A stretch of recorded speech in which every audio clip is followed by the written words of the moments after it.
Spiti, the land of majestic mountains, ancient monasteries, serene Buddha, and so much more. Exploring its alluring beauty is truly an experience of a lifetime. In this series, I'll take you on a cinematic ride through Spiti and share all the tips, hidden gems, and details you'll definitely need to know for your journey. This is the first video of Spiti series where we will explore Shimla and Narkanda.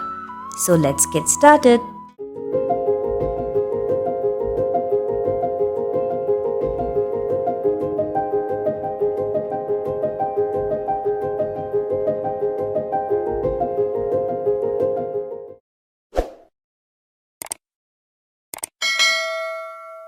We took an early morning flight from Bangalore and landed in Chandigarh around 7:30 am. Right from the airport, we hired a cab from Nanuan's cab rental service, a Swift Desire in great condition. We booked it for 3 days at 12,000, including all tolls. Our journey towards Shimla began. It was quite hot in Chandigarh. The interesting part of this route is that you will cross through multiple states before finally entering Himachal. The road conditions were pretty good. We stopped midway for breakfast, and being in the north, how could I miss out on chole bhature? By the time we reached Shimla, it was already afternoon, and we were welcomed by the infamous Shimla traffic. Thankfully, we were headed out of the city towards Naldehra, so most of the traffic was in the opposite direction, something to keep in mind if you are planning to visit Shimla. We reached Naldehra around 1 pm and checked into Hotel Golf Glade, right next to the golf course. The room was spacious and the bathroom was clean. However, I'd like to point out 2 areas of improvement. Shimla has started getting hot, so ceiling fans should be included in rooms. Also, like many hotels in Himachal, this one didn't have a hand shower near the commode, which I think should be a basic necessity.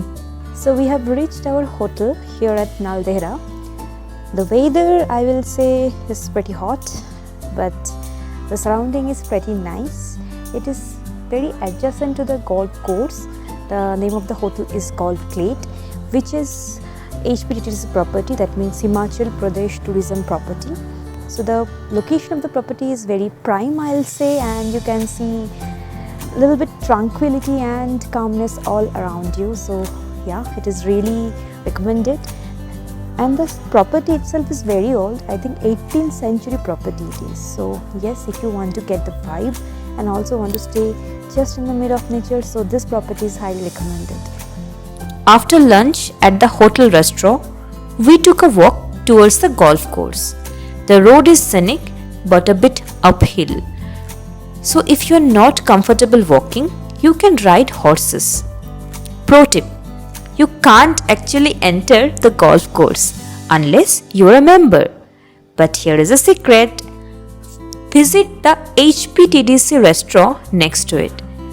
The view from there is stunning, and the vintage vibe of the restaurant is worth experiencing. We just had chai, but if you have tried other dishes, let me know how they were. After returning from the golf course, we drove downhill for a scenic view of Sutlej River. And what a view it was! That's how our day 1 came to an end. Our day 2 was a sightseeing day. We started slow with a peaceful morning stroll and bird watching. After breakfast, we checked out and headed back towards Shimla. Our first stop was Jakhu Temple, dedicated to Lord Hanuman. Legend says he stopped here while searching for the Sanjeevani herb to save Lakshman. We drove there, but you can also take ropeway from Mall Road. Next, we visited the bustling Mall Road. Shimla has a nice way to handle the traffic congestion. It has a lot of multi-storied car parking near the elevator to Mall Road. We parked near the Himachal Tourism lift, which costed 20 per person. To reach the top, you need to take 2 elevators back to back, so keep that in mind. Like every hill station's Mall Road, this one was lively and full of charm. Don't miss the Christ Church and beautiful European style building along the walk. Hungry?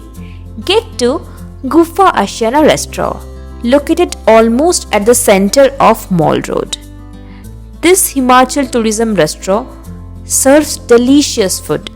I highly recommend the Himachali pulao and chicken anardana.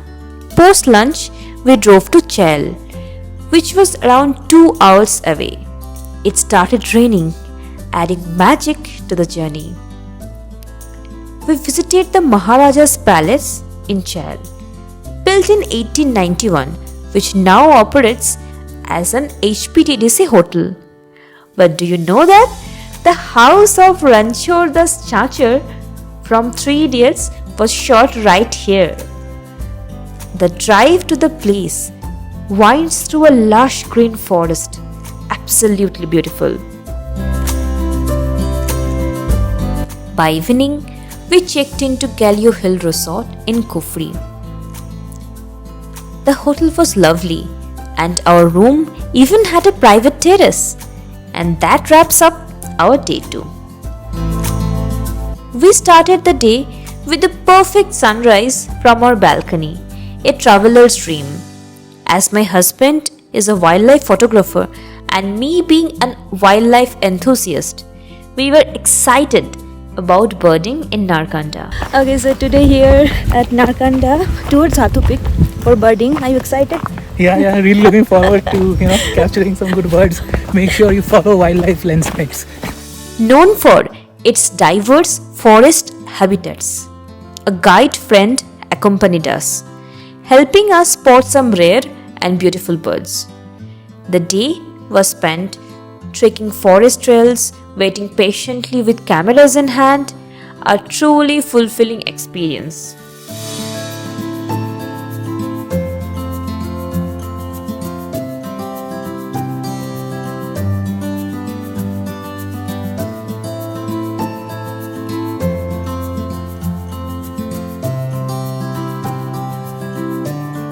We returned to Kufri and bid goodbye to Sanjeev Bhaiya, our amazing driver.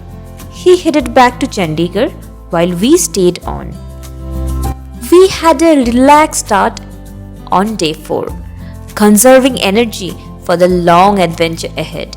The real Spiti journey was about to begin.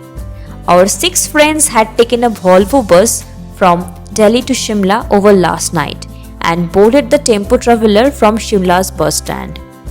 They picked us up from our hotel around 10:30 am, and just like that, our memorable journey together began.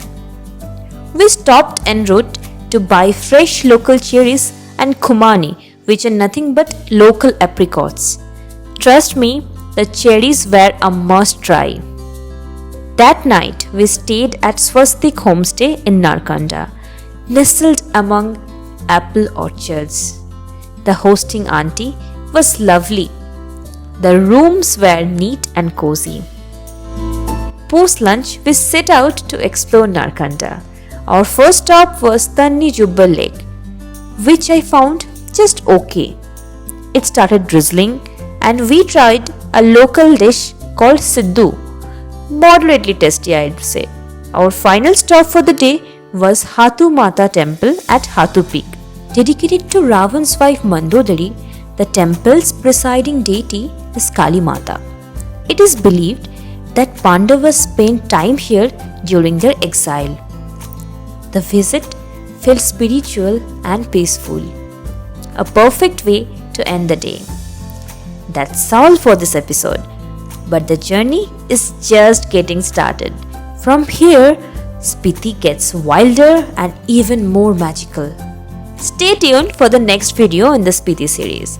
See you soon.